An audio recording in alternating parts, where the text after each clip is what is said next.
CEO of Focus on You Strategy. It's Focus Friday, and today my guest is the wonderful Angie Lusk. She's also our chief strategist here. She's the queen of processes at Focus on You Strategy. But Angie also owns her own business called Trips with Angie. Trips with Angie. And it's a great place to go if you don't want to do your own travel planning. She's obviously the person to go to have your trips done. Of course, we can do it on our own, but why when we have somebody like Angie who can plan it all for us? So today we're going to talk a little bit more about what we talked about on our show last Friday on That Business Show with Jamie Meloni. Today we're going to talk about a little more in depth about the processes that we talked about. And one of those processes was about onboarding a new client or bringing on a new client. What do you have a process for doing that? Angie, what do you think? I think most people don't understand all the steps their new clients go through. I think that there's a lot of lessons to be learned here.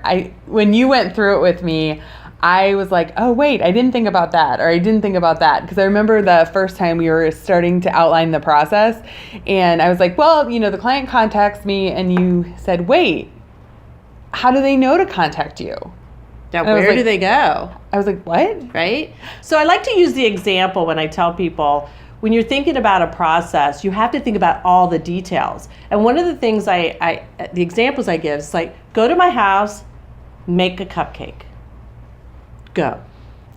Where's your house? Right. You have all these questions, right? Like, where's your house? What kind of cupcake do you want? How do I make the cupcake? Do you have all the ingredients? What if you don't have all the ingredients? I mean, there's all these things you need to be thinking about. So you need to think the same thing when you're building the process of bringing on a new client. What are all the things that have to happen to do that? So how do we go about doing that, Angie?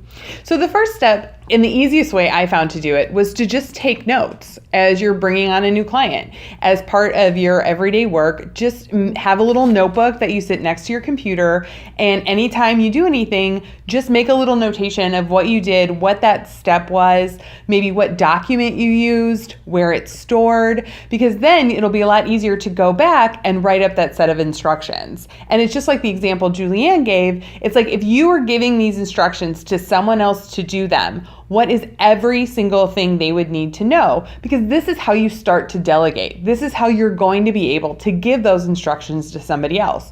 So for instance, in this case, okay, first step, a client contacts me. Well, first I have to go and make sure that my contact information is on my website. It's on my Facebook page. It's on my Instagram, that there is somewhere on all of those sites where someone could find my contact information. But not just where, but how to contact you. Do you want to be contacted via email, phone, smoke signal? What is that you prefer to be contacted? Because not everybody wants you to call on your cell phone. Right. No, right. Not at all. Right. And actually, when we went through my processes, we discovered that the most efficient, effective, and productive way for people to contact me is to set up a 20-minute free chat.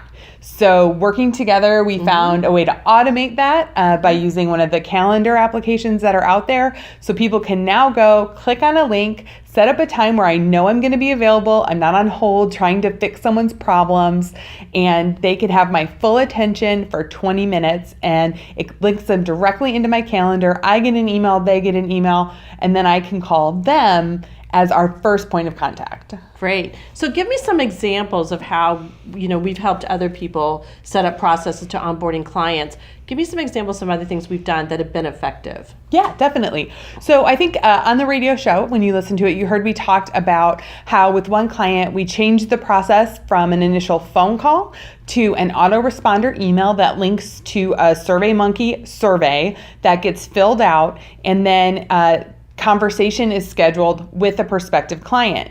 Now, there were a lot of pieces that went into creating that process. So the first piece was creating an email address that was just for that process. So it was info@thecompany.com.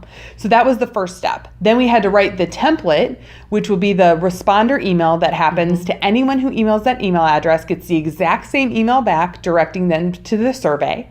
Then we had to write the survey to make sure it covered all the key areas that the company would need to be able to make good decisions about whether this was an ideal client.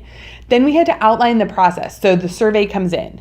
Who gets it off SurveyMonkey? Who does it get sent to? Then we delegated that to one of the key team members, and then that key team member emails the potential client and sets up a telephone call using a calendar app that the principal at the company can always see, exactly how many intake interviews are happening. And then we wrote a script. So we wrote an intake conversation script that covered all the key points that needed to happen as part of the intake interview. And then based on that, we created a template for the report that the team member does to send to the principal with a recommendation about whether or not this is an ideal client. And the reason why this process got set up was because the CEO of this particular company was fielding so many hundreds of emails and calls, and he couldn't understand why he couldn't get anything done. He was in such overwhelmed status that we took that piece and we automated all people who wanted to use him or talk to him in this process. It has freed up so much of his time now with this one particular process that he's able to work on doing what he's supposed to do as a CEO, which is lead, firefight, and go global. And he is going global, wouldn't you say? Yes. Yes. Well, I think the big surprise, though, for him was that now we can measure it, too, because we knew how many people filled out surveys. And we knew how many people sent an email to that info account. And what was surprising was that we would get, I think in the 300 emails, but only 75 people filled out the survey. So right away, we are weeding out people who weren't serious about using his services, who perhaps he would have, spent several back and forths on email about, who maybe weren't ready for his services, because in this survey, it's really clear, what questions you need to know the answer to be able to work with this company. So it ended up being a great vetting technique as well. Yeah, very much so. So some other reasons why we would want to make sure we have a clear process. Well, this is going to sound a little morbid, but if something goes wrong, if you're sick, if you're hospitalized, I love to travel, so we always joke if I'm, kidnapped in a foreign country. Yeah. But no, seriously, if there would be a situation in your business, if you're the only one doing it, and if you haven't outlined any processes, if you haven't outlined what your passwords are, how to do any of this, and something happens, then you're really stuck because no one can come in and help. It's a good backup plan for letting your business be able to run if you're not there. And that's the whole key, is trying to get your business to a point where it's running without you, so that you can travel, so that you can get an income coming in without you doing it all. Automation is great processes. We highly recommend them all the time. And if you want to know more about how you can get processes going, we would love to have you give us a call at 813-609-2223, or you can reach us at online. Yeah. www.focusonyoustrategy.com, and you can contact either one of us, and we would be glad to set you up with a time to sit down and talk about your processes, because processes are key to building your business and growing and keeping you so that you're not doing it all and keeping you out of overwhelmed status. So that's today's topic. Thank you, Angie Lusk, for joining me, and we'll see you next Friday on Focus Fridays.